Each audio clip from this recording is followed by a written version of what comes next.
আসসালামু আলাইকুম। রিয়াজ কিচেন থেকে নতুন আরও একটি রেসিপি নিয়ে আপনাদের মাঝে হাজির হয়ে গেলাম। আজকে তৈরি করে দেখাচ্ছি খুবই সহজ একটি রেসিপি, আর সেটি হচ্ছে গুঁড়ো মাছ চচ্চড়ি, সেটা আবার হাতে মাখা। তো আমি কাচকি মাছ চচ্চড়ি করব। আপনারা চাইলে এখানে মলা মাছ বা বেলে মাছ, যে কোনো গুঁড়া মাছই চচ্চড়ি করতে পারবেন, ধরন একই থাকবে।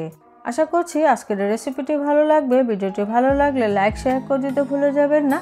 আমার ভিডিওটি যে যেখান থেকে দেখছেন আমার ইউটিউব চ্যানেলটিকে সাবস্ক্রাইব করে পাশে থাকবেন সাপোর্ট করার জন্য। তাহলে চলে যাচ্ছি পুরো রেসিপিতে। গুঁড়ো মাছ চচ্চড়ি করার জন্য এরকম ছড়ানো একটি ফ্রাই প্যান নিতে হবে। তারপরে এখানে আমি আধা কাপ পরিমাণে পেঁয়াজ কুচি দিয়ে দিলাম, আধা চা চামচ পরিমাণে হলুদের গুঁড়া দিলাম এবং 1 চা চামচের থেকে একটু কম মরিচের গুঁড়া, আধা চা চামচ পরিমাণে দিয়ে দিলাম ধনিয়া গুঁড়া, স্বাদ অনুযায়ী লবণ দিতে হবে, আর আধা চা চামচ পরিমাণে শুধু রসুন বাটা দিয়েছে।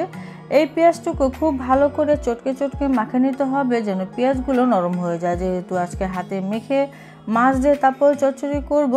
পেঁয়াজ যখন নরম হয়ে যাবে তখন আমি এখানে প্রায় 4 টেবিল চামচ সরিষা তেল দিয়ে দিলাম। আপনারা চাইলে সয়াবিন তেল দিয়েও এই মাছের চচ্চড়িটা করতে পারেন, তবে এই সরিষার তেল দিয়ে গুঁড়ো মাছ চচ্চড়ি করলে খেতে অনেক মজা লাগে। যদি না খেয়ে থাকেন তাহলে অবশ্যই একবার চেষ্টা করবেন।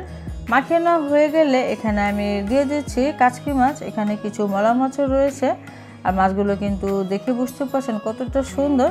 আমি লবণ দিয়ে খুব ভালো করে ধুয়ে নিয়েছি, আর মাছের পরিমাণ এখানে 1 কাপ আছে বা 250 গ্রাম। তো মাছ দিয়ে পেঁয়াজের সাথে মিশিয়ে নিলাম। এখন এখানে আমি কিছু কাঁচামরিচ ফালি দিয়ে দিলাম। আপনারা পরিমাণটা বাড়িয়ে কমিয়ে দিয়ে দিতে পারবেন, কোনো সমস্যা নেই। মাখিয়ে নেওয়া হয়ে গেলে এখানে আমার হাতটা ধুয়ে সামান্য একটু পানি দিয়ে দিতে হবে। গুঁড়ো মাছ চচ্চড়িতে বেশি একটা পানি কিন্তু লাগবে না, প্রায় আধা কাপের মতো পানি দিলেই হয়ে যাবে। তারপরে এখানে আমি 2-3টা টমেটো দিয়ে দিচ্ছি, বড় হলে 2টা দিলেই হবে। আমি ছোটো সাইজের নিয়েছি, জন্য 3টা টমেটো দিলাম এবং চিকন করে কেটে দিয়েছি। এখানে আমি আরও কিছু কাঁচামরিচ দিলাম, এটা ফ্লেভারের জন্য, এই জন্য আস্তই দিলাম। এখন ঢেকে চুলায় আমি বসিয়ে দিব, আর চুলার জালটা থাকবে হাইতে। চুলার জালটা হাইতে রেখে আমি বসিয়েছিলাম, ঢাকনাটা উঠিয়ে দিলাম। এখন হালকা করে একটু নেড়ে চেড়ে দিচ্ছি। আর এই গুঁড়ো মাছ আসলে ছড়ানো ফ্রাই প্যানে করলে বেশি সুবিধা কি, মাছগুলো একসাথে লেগে থাকে না এবং মাছগুলো গলেও যায় না, খুবই সুন্দরভাবে রান্না হয় এবং দেখতেও খুবই সুন্দর লাগে। আমি যে ঢাকনা উঠিয়েছিলাম আর কিন্তু ঢেকে রাখা প্রয়োজন নেই, ঢাকনা দিলে আবার বেশি একটা পানি ছেড়ে দেয়। তো এভাবে করে রান্না করে নিয়েছি প্রায় 5 থেকে 6 মিনিটের মতো চুলার জালটা হাইতে রেখে। আর খুচুনতে বেশি নাড়াচাড়া করে হাতলটা ধরে একটু দুলে দিলে মাছগুলো খুবই সুন্দর থাকে।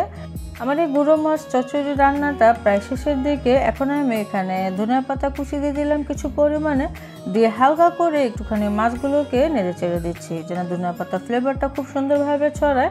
তারপরে এখানে আমি আরও কিছুটা ধনিয়া পাতা কুচি দিয়ে ঢেকে দেব, একটু করে ফ্লেভারটা ভালো আসবে। তো চুলার জালটা এখন আমি কিছুটা কমিয়ে দিয়েছিলাম, যেন তেলটাও খুব সুন্দরভাবে উপরে উঠে যায়। আর গুঁড়া মাছ চচ্চড়িতে এই তেলের পরিমাণটা একটু বেশি হলে কিন্তু খেতে ভালো লাগে। তারপরে যার যা পরিমাণ মতো দিয়ে দিতে হবে। তো তরকারি হয়ে গিয়েছে, আমি চুলাটা বন্ধ করে দিয়েছি। এই চচ্চড়িটা দিয়ে ভাতটা খেতে আসলে এত মজা লাগে, আর এই হাতে মাখা এবং সরিষার তেল দিয়ে এই চচ্চড়িটা করলে বিশেষ করে বেশি মজা লাগে। তো আমি কোনো ঝোল রাখিনি, এরকম চচ্চড়ি করে ফেলেছি। আর লবণের পরিমাণটা আপনারা অবশ্যই চেক করবেন, মাঝে প্রয়োজনে দিয়ে দিতে হবে। রান্না হয়ে গিয়েছে, এখন গরম গরম পরিবেশন করার পালা, গরম গরম ভাতের সাথে। খেতে যে কি মজা লাগবে।